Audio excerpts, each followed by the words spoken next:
10th edition of the Poetic Heart introduces PH Talks, an online show focused on creating dialogues. Hello and welcome to the next episode of Poetic Heart Talks. I'm sure you are eagerly wanting to know who do we have in store for you today. Today's guest needs little introduction. Miss Geeta Chabbra, an eminent poetess, born and brought up in the North Indian city of Amritsar, has been propelled to express herself in verse as a response to the various experiences and her observations of the ever-changing human and natural phenomena. Ms. Geeta Chabra's work has been translated into the Arabic language by the legendary poet Dr. Shihab Ghanem. Her translated poems have been published in reputed Arabic newspapers and journals. After the success of her first two books, her book Smash My Glass showcases her poems expressing her views on war, peace, and poverty. In 2003, 2004, and 2005, she felt immensely rewarded both as a poet and as an Indian when she was invited to the Zabil Palace, Dubai, to present her works to His Highness Sheikh Hamdan bin Rashid Al Maktoum. In 2017, she also had the great privilege of showcasing a photo album of her Ekal Van Yatras, Journeys to Forest, for the schools sponsored by Al Maktoum Foundation for the Tribal Children of India. In 2021, Geeta Chabbra hopes to publish her two books. Hello, Ms. Geeta Chabbra, and welcome to the first ever Digital Poetic Heart 2021. Thank you for taking out time to join us on this show today. We are truly fortunate to have you on board with us. Hi, Anu. I'm not only delighted, but I feel very privileged every time I'm connected with Poetic Heart. I have been participating in the Poetry Festival of Poetic Heart, and I know the family of Poetic Heart so well, and my experiences have been most wonderful. On this very note, I send my greetings, my salam, my namaste, my good wishes. Your book, Smash My Glass, showcases the three prevalent things that are prevalent in our modern world today: war, peace, poverty. Really intriguing subjects. Would you like to talk a little bit about that, ma'am? Yes, indeed, Anu. As you rightly said, that these topics of war, peace, poverty, they are not in present just in one region or one country or one nation. This is a universal sort of a phenomenon, that poverty is where the riches are and riches are where the poverty is. Where there is war, there is also peace. Where there are radicals, there are others who are trying to balance the universal harmony. So even as a child, I was intrigued by these factors. And my mother, she greatly influenced me through her own spiritual space to talk about these topics. And as I grew, these topics, rather, they embraced me so much, more so as I grew and I saw more and more of strife, of disharmony in the world, where we have made progress. It's true, we can replace organs. It's true, we can reach the moon. We have reached the moon. And there are wonderful scientific results coming out of the researches of eminent scientists. But at the same time, I feel we have become decadent in today's world, where we have lost the essence of finer things of life. So when I was uh, when I was writing these poems, the topic, the caption that came was "Smash My Glass." Now you would wonder why I used the word "smash my glass." It was actually, I was looking at a wine goblet which was in front of me, and I was in a very affluent atmosphere. There were chandeliers there. There were people, very fortunate people, celebrating over a meal. And that's the time, in that wine glass, I saw ghettos, I saw poverty, I saw disease. And that's how I wrote first the poem, then many poems, and Smash My Glass was born in 2016. Your books really take us on an emotional and a spiritual journey, and it is wonderful to read them. Now, I know that you have been associated with the Poetic Heart for a number of years, and our listeners would love to know a little bit more about your journey with Poetic Heart.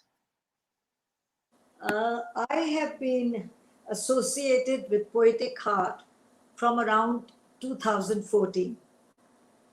The first experience I had of Poetic Heart was not participating as a poet in the poetry festival, but I was invited uh, for the festival, and I came as an audience, as a part of audience, and I was absolutely mesmerized at the way things were conducted, and I saw the volunteers and the beautiful, wonderful vibrations which I continued to experience while participating as a poet with other fellow poets in the various festivals of Poetic Heart.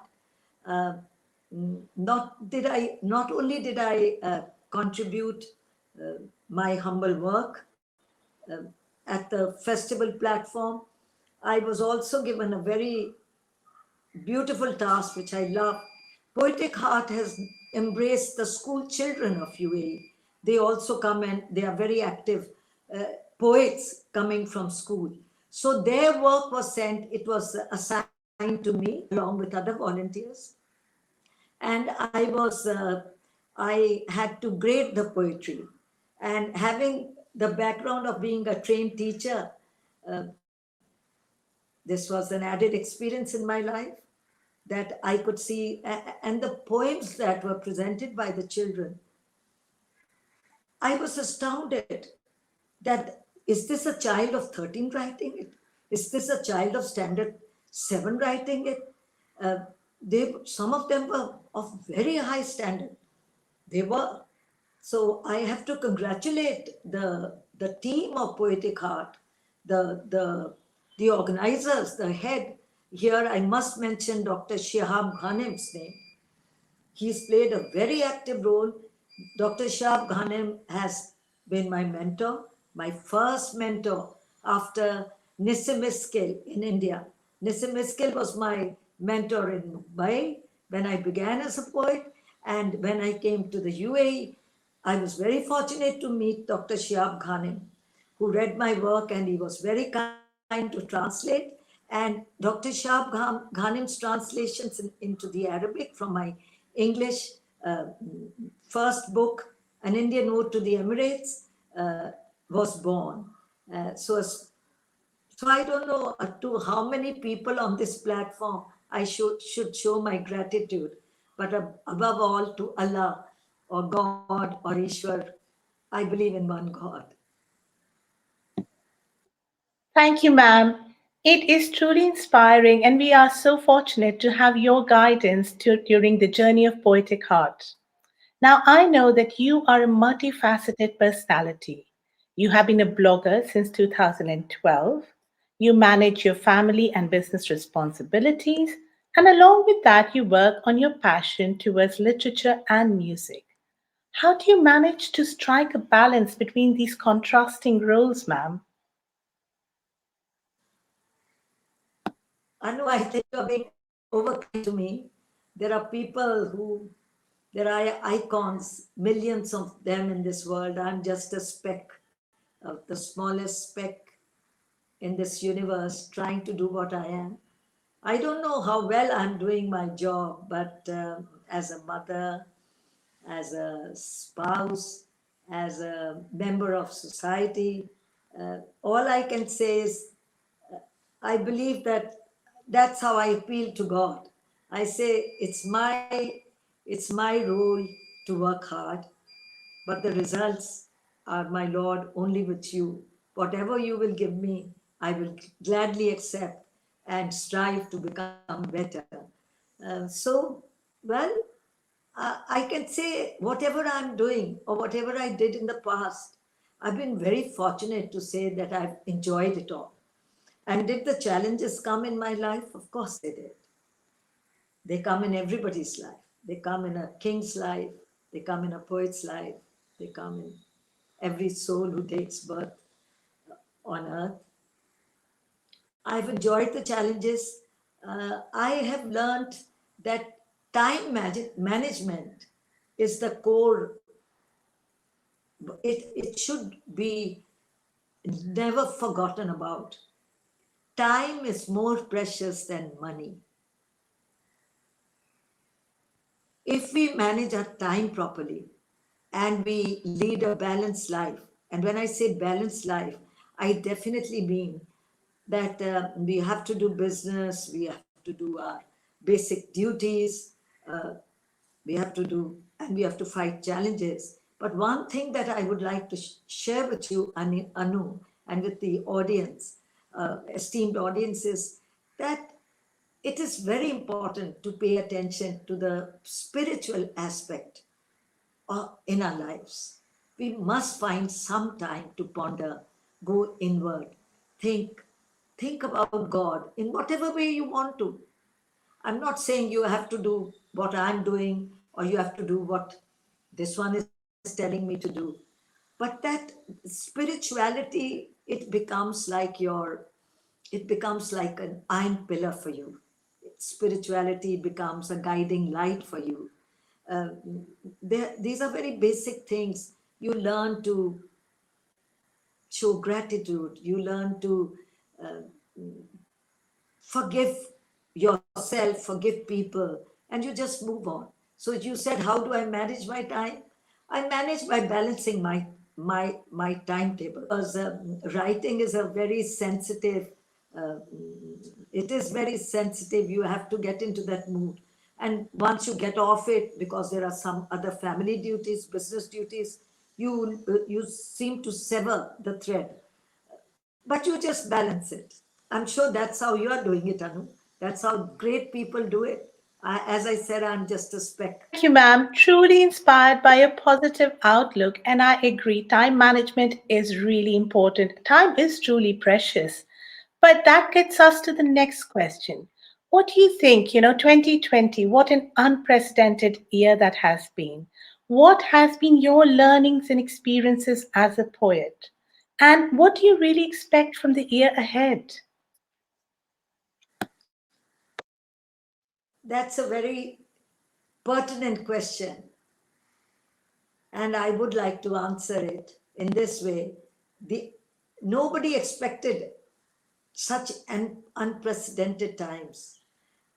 To tell you my own experience, I have been housebound. I've just gone out 3 times. I'm in Mumbai. I'm housebound for the last, since March. I'm actually housebound, though I have a choice to go down to my garden and walk. But this has been a very unique time for me. My family tells me, we can come and see you, we can wave from the garden, which they do.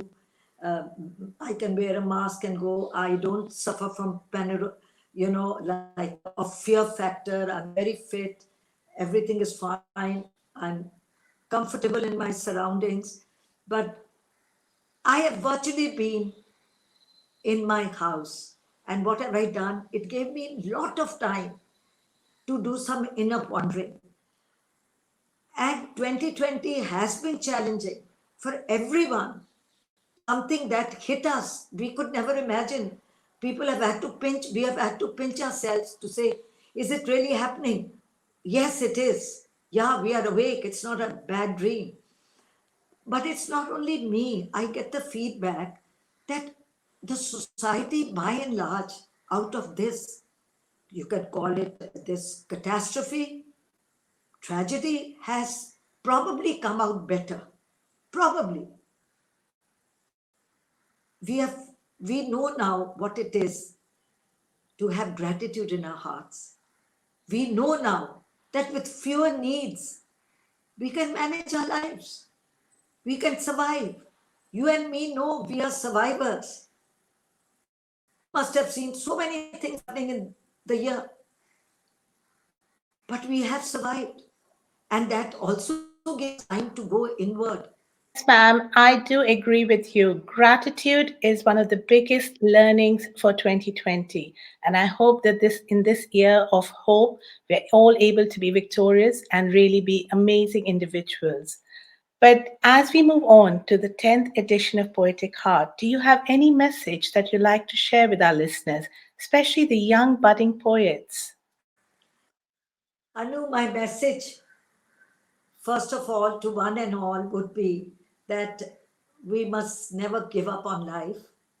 Life is going to be full of challenges. People around you can be difficult and challenging. Circumstances can change, they are ever changing.